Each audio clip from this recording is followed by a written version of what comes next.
Vous avez une e-boutique opérationnelle et vous vous demandez désormais comment générer des visites, SEO, Google Ads, Facebook Ads ou encore partenariat. Vous avez bien quelques idées sur comment y parvenir, seulement vous aimeriez une présentation globale des avantages et des inconvénients des différents leviers qui s'offrent à vous, alors vous êtes au bon endroit. Je m'appelle Kélian Laloé, j'accompagne au quotidien des boutiques Shopify dans leur croissance et je vous souhaite la bienvenue dans cette vidéo consacrée à l'augmentation du trafic de votre boutique en ligne. La première étape de la croissance d'une boutique en ligne, c'est donc d'amener des visiteurs qui découvriront votre marque et vos produits. Nous allons voir dans cette vidéo une liste de 5 canaux d'acquisition qui vous permettront d'y arriver. Vous êtes prêts?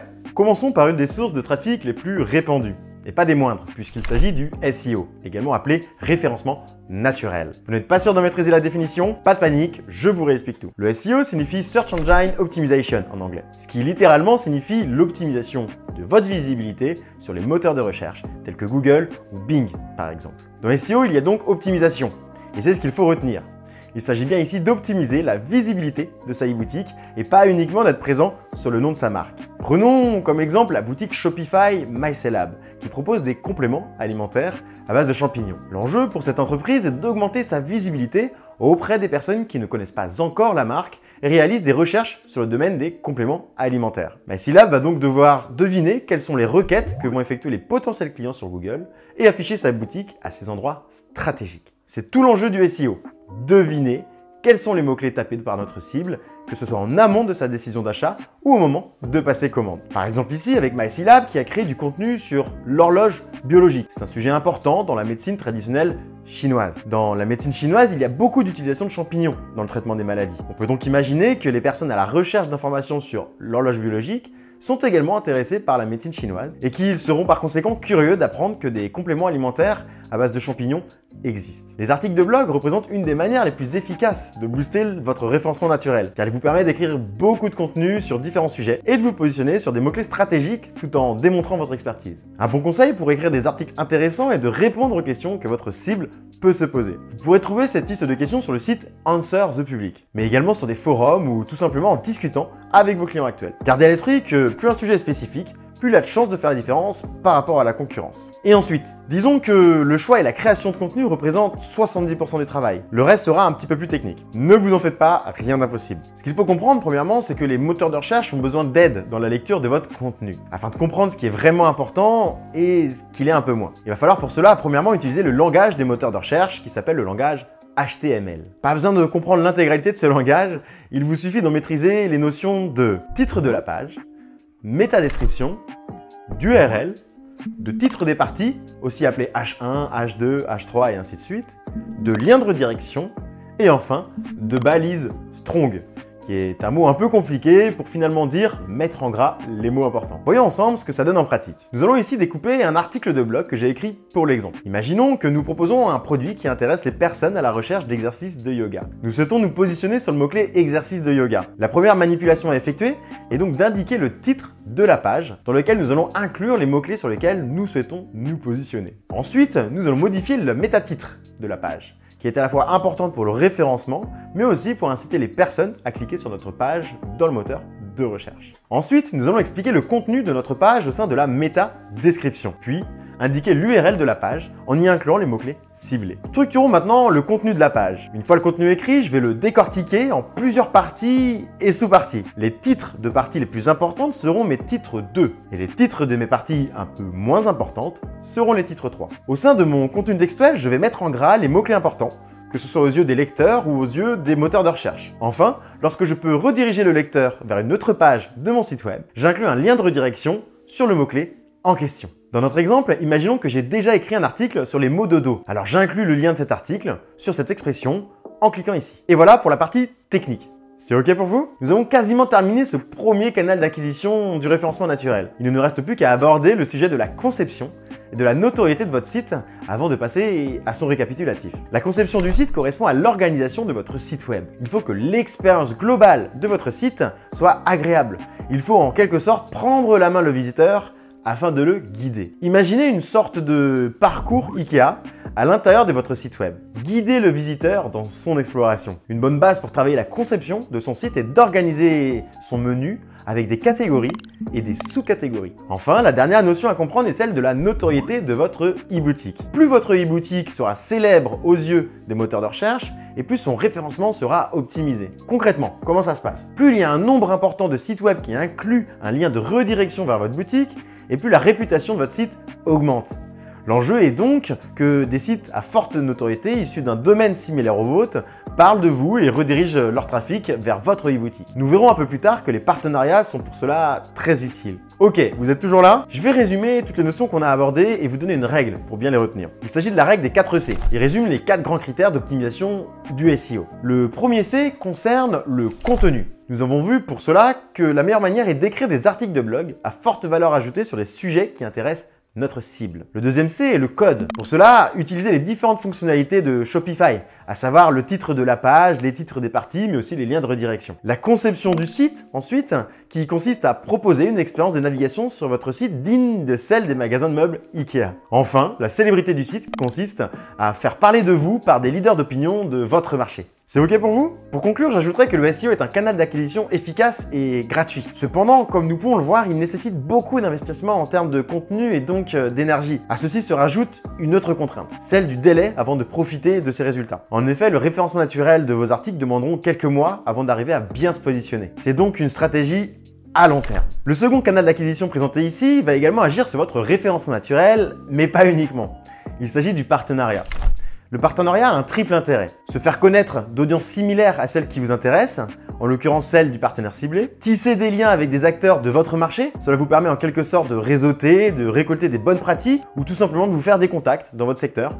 Qui sait de quoi l'avenir est fait. Et enfin, cela vous permet d'augmenter votre référencement naturel puisque des liens de redirection vers votre boutique seront mis en place à différents endroits selon le type de partenariat que vous mettez en place. Le partenariat, par définition, est une collaboration gagnant-gagnant. Vous allez vous faire connaître auprès de l'audience de votre partenaire et lui se faire connaître auprès de votre audience. Le secret est donc de comprendre l'objectif stratégique de la part du partenaire ciblé. Il vous faut trouver quelque chose d'intéressant que vous pouvez lui apporter, à lui ou à son audience. Il faut bien avoir en tête que ce n'est pas une relation à sens unique. Il faut véritablement que votre objectif soit d'aider ce partenaire. Une fois qu'on a compris ça, il nous reste 2 questions. La première, que choisir comme partenaire? Et enfin, quel type de collaboration mettre en place? Pour choisir votre partenaire, il va falloir être stratégique. Tentez de vous rapprocher des leaders d'opinion de votre marché, tels que les influenceurs ou les blogs de référence sur le sujet. Restez cohérent par rapport à votre cible. Vous allez partager l'image de votre marque avec une autre. Assurez-vous que l'image de ce partenaire colle bien avec celle que vous proposez. Enfin, pour les types de collaboration, vous avez le choix. Je vais ici vous présenter ce qui me semble le plus courant en e-commerce.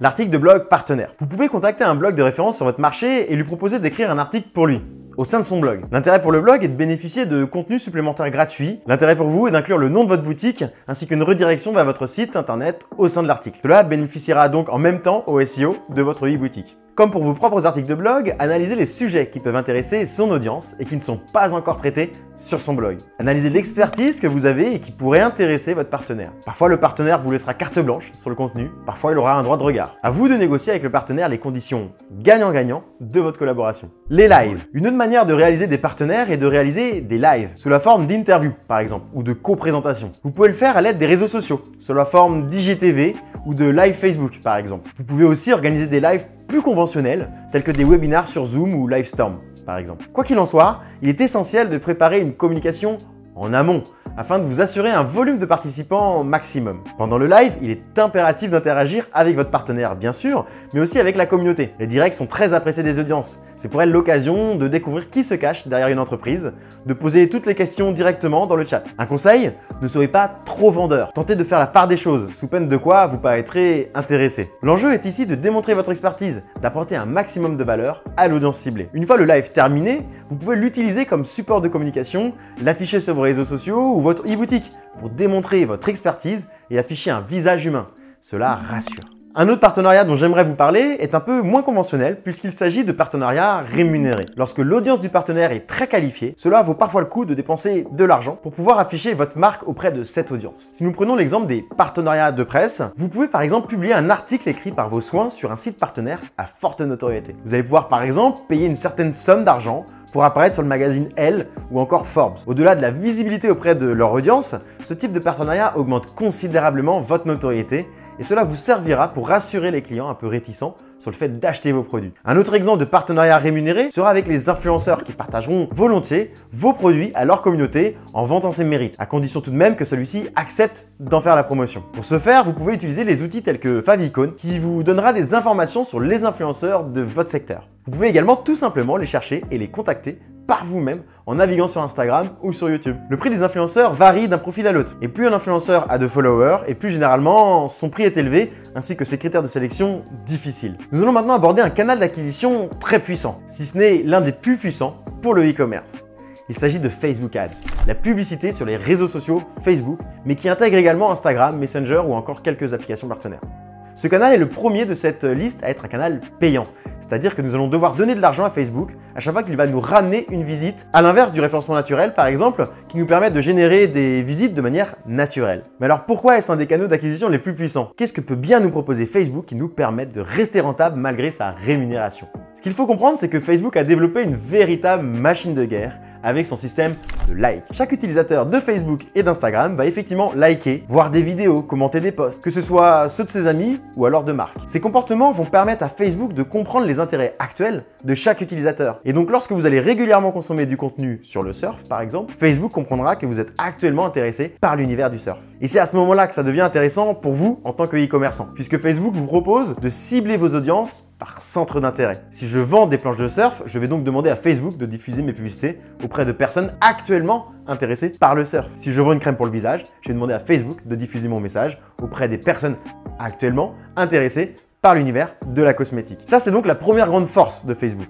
Nous donner la possibilité de cibler des personnes qui sont actuellement intéressées par un sujet. Les audiences sont donc qualifiées et quasi infinies. La seconde grande force de Facebook Ads est un peu plus technique. C'est ce qu'on appelle son pixel. Le pixel est une passerelle d'information entre vous et l'algorithme de Facebook qui va permettre à Facebook d'analyser le comportement des personnes qu'il envoie sur votre site. Au-delà de trouver des personnes intéressées par un sujet, l'algorithme va s'assurer que les personnes qu'il envoie sur votre site vont bien réaliser les actions que vous souhaitez qu'ils réalisent. Dans le cas du e-commerce, il s'agit le plus souvent d'ajouter un produit au panier ou alors d'acheter. Toutes ces informations que l'on appelle événements vont permettre à son algorithme de s'optimiser continuellement afin de vous garantir toujours les meilleurs résultats. Facebook va donc aller chercher des personnes actuellement intéressées par le sujet que vous lui avez indiqué, mais en plus de ça, il va également analyser si ces personnes achètent bel et bien sur votre site. Lorsqu'une personne achète, il comprendra que c'est ce profil précis de personne qui vient d'acheter qui vous intéresse. Il analysera alors le profil de cet acheteur et trouvera d'autres personnes avec exactement le même profil dans sa base de données. C'est donc un cercle vertueux. Plus vous enregistrez d'achats avec le pixel, plus il s'optimise et cible les bonnes personnes. Concernant son installation, pour installer le pixel de Facebook, il va falloir simplement installer l'application Facebook sur Shopify. L'application retrouvera votre pixel si vous en avez un, ou s'occupera d'en créer un si vous n'en avez pas encore. Ensuite, vous avez plusieurs possibilités. La première est d'utiliser l'application Facebook de Shopify une nouvelle fois. C'est la solution, disons, la plus simple. Rendez-vous dans l'onglet Marketing de Shopify, puis indiquez les produits dont vous souhaitez faire la promotion. Indiquez également le budget alloué ainsi que l'audience que vous souhaitez cibler. L'application s'occupera du reste. La seconde manière de faire est de passer par l'interface Facebook Business Manager. C'est l'interface destinée aux professionnels pour diffuser des publicités sur les réseaux Facebook et Instagram. La plateforme peut paraître un peu compliquée aux premiers abords et elle s'adressera surtout aux personnes souhaitant maîtriser la totalité de leurs dépenses publicitaires. Si vous choisissez cette solution, laissez-moi vous expliquer quelques concepts à comprendre. La diffusion de publicités passe par 3 étapes. La première étape est de sélectionner l'objectif de votre campagne ainsi que son budget. Ici, généralement en e-commerce sur Shopify, nous allons sélectionner l'objectif conversion. La seconde étape est de configurer l'ensemble de publicités. Vous allez ici déterminer les centres d'intérêt que vous souhaitez cibler ainsi que l'événement de votre pixel que vous souhaitez que l'algorithme atteigne. Enfin, la dernière étape sera de configurer la publicité en elle-même afin de déterminer s'il s'agit d'une vidéo, d'une image, d'un carrousel ou d'autres formats intéressants proposés par Facebook tels que le catalogue ou l'instant expérience. Et c'est lancé. Attendez que Facebook valide votre publicité et elle sera diffusée. Alors attention à ne pas non plus imaginer que c'est de la magie. Cela demande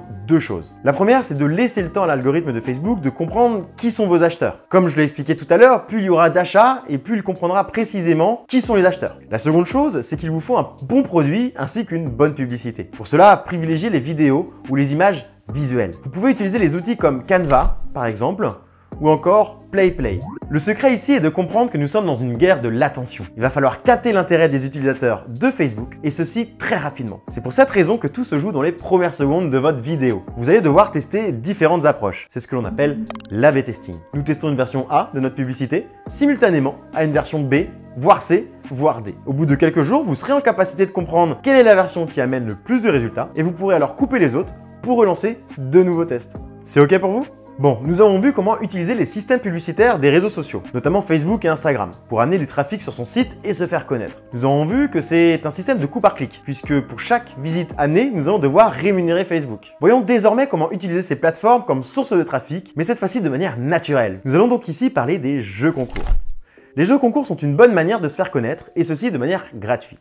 Entièrement gratuite? Pas vraiment, puisque selon le type de partenariat que vous souhaitez réaliser, il faudra également comptabiliser la récompense, la promotion et ainsi de suite. Il n'empêche que cela reste un moyen très efficace de se faire connaître de manière créative. Il y a différents types de jeux concours. Vous pouvez en organiser seul ou alors en collaboration avec des partenaires. Le choix du partenaire sera une nouvelle fois crucial, que ce soit une autre e-boutique ou un influenceur par exemple. Dans tous les cas, il faudra réfléchir à son organisation qui se prépare bien en avance. La première étape est de déterminer l'objectif de ce jeu concours. Souhaitez-vous agrandir votre communauté et donc votre nombre de followers sur les réseaux sociaux, amener du trafic sur votre e-boutique, créer du contenu viral ou communiquer sur le lancement d'un produit? De cet objectif va découler le type de jeu et les règles associées à ce jeu. Pour cela, renseignez-vous sur Google. Vous avez le choix. Les concours photos avec un hashtag spécifique ou encore les concours taguez 3 amis et abonnez-vous à notre page. Ce sont généralement les concours les plus utilisés, mais à vous d'être créatif. Cependant, gardez à l'esprit que plus les règles de votre jeu seront complexes, moins il y aura de personnes à y participer. Il vous faudra ensuite penser à une récompense qui devra être pertinente par rapport aux personnes que vous tentez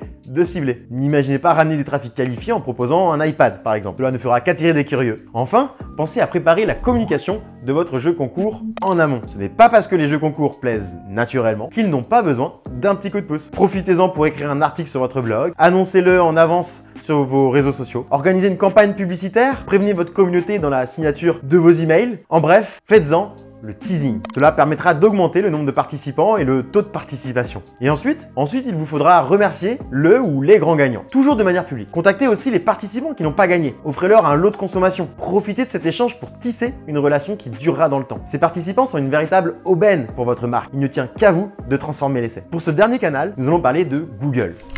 Google est utilisé comme moteur de recherche par plus de 9 Français sur 10. Nous avons vu précédemment comment optimiser votre visibilité sur les moteurs de recherche via le SEO. Seulement lorsque l'on analyse une page de résultats de recherche, nous pouvons nous apercevoir que les résultats naturels n'arrivent finalement qu'en milieu de page. Les résultats d'avance sont consacrés soit aux annonces publicitaires textuelles, soit aux fiches produits issues de Google Shopping. Ces fiches produits sont largement mises en avant par Google lors de la recherche de produits. Google affiche une image, un prix, ainsi que des notes. En termes de place, ces résultats prennent une bonne partie de l'écran sur ordinateur et tout l'écran sur mobile. C'est donc le format à privilégier lorsque vous souhaitez apparaître dans les premiers résultats de Google. Il y a deux manières d'afficher ces produits ici. La première est de manière gratuite, la seconde exige que l'on paye une petite somme à chaque fois qu'un internaute clique sur notre produit. Voyons ensemble comment profiter de cette visibilité pour votre e-boutique. Pour afficher vos produits dans les résultats de recherche gratuits Google Shopping, il va falloir indiquer à Google les informations de vos produits ainsi que leur prix et leur description. Vous allez devoir également renseigner d'autres informations comme l'état de votre produit ou encore les délais de livraison. Vous pouvez utiliser l'application Google Shopping pour cela. Rendez-vous dans l'App Store et importez l'application Google Shopping. L'application se synchronise automatiquement à votre catalogue Shopify et vous n'avez qu'à activer la présence de vos produits sur le catalogue Google Shopping. Attention, Google n'accepte pas tous les types de produits et il se peut que vous rencontriez des difficultés selon ce que vous vendez. Les produits de santé par exemple sont plus difficiles à faire accepter. La visibilité de vos produits se fait sur le titre de vos produits, leur description ainsi que leur prix. Pensez donc à utiliser des noms de produits qui parlent d'eux-mêmes, comme par exemple crème pour le visage Nivea plutôt que Nivea Pure and Natural. Cela peut nécessiter de créer des produits spécifiques à Google Shopping ou alors de mettre en place des règles au sein de la plateforme Google Merchant Center. Pensez à être le plus descriptif possible dans vos descriptions et à vous assurer que vos images sont travaillées. La promotion payante est largement mise en avant par Google par rapport au gratuit. Vous pouvez, pour profiter de cette diffusion payante, activer l'option au sein de l'application Google Shopping également. Le reste du travail, c'est Google qui s'en occupe. Il tentera de pousser vos fiches produits auprès des bonnes personnes. Pour ce qui est de l'optimisation, il vous faudra sortir de l'application et vous rendre sur la plateforme Google Ads, puis dans la partie termes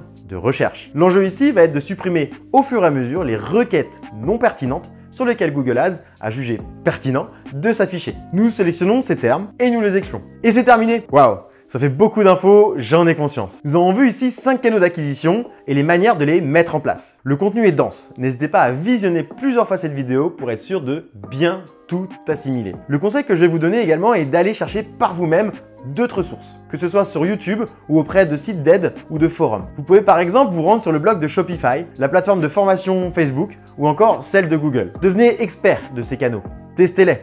Regardez ce qui fonctionne et misez sur ceux qui génèrent le plus de résultats. Organisez-vous, ne les testez pas tous simultanément. Soyez patient. Je terminerai par conseiller de ne pas miser sur un seul canal. Il est plus sage de les multiplier afin de ne pas dépendre d'une seule source de trafic.